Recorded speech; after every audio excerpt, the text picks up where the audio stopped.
Welcome to Super Return Africa. With me today is Nicole Martens, Head Africa and Middle East with PRI.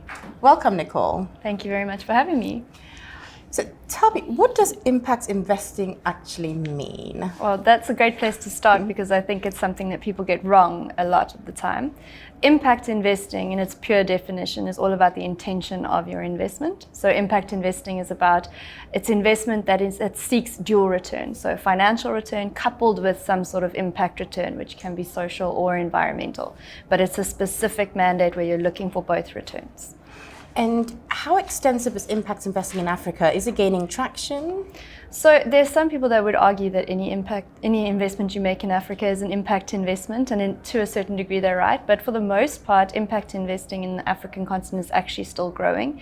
There's a recent study that came out from the Global Impact Investing Network, which said that of the impact investment globally, only about 14% is making it to Africa at this stage. So there's definitely room for growth. And what types of models of impact investment are there across the continent?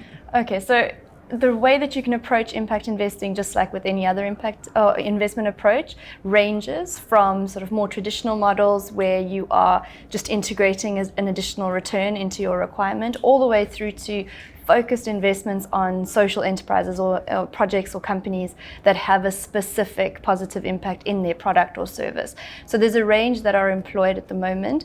I think one of the big ones that's picking up traction is investing in social enterprise, specifically small and medium enterprises, due to the entrepreneurship drive we see on the continent.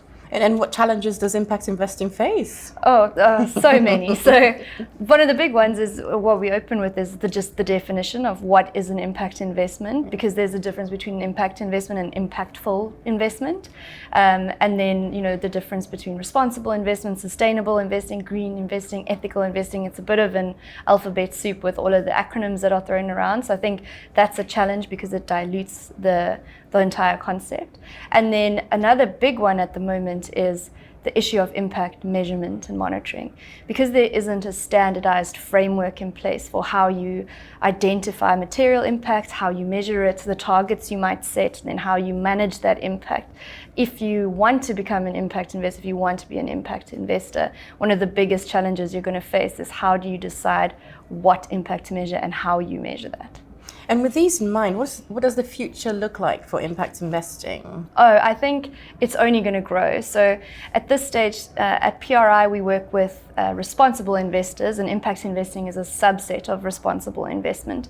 But what we're seeing is an increased focus by investors on the impact of their investments, specifically in light of some of the international commitments that have been made at like a policy level, including things like the Sustainable Development Goals and the Paris Climate Agreement, which fit very well into an impact framework. So all of a sudden, investors are looking not just for a financial return, but also impact returns that help with achieving some of these commitments, some of the targets that they've committed to.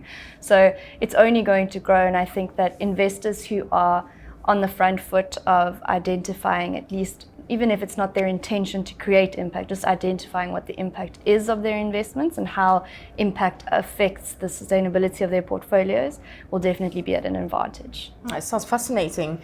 Nicole, it's been a real pleasure having you here at Super Return Africa. Thank you. Sure, thank you very much.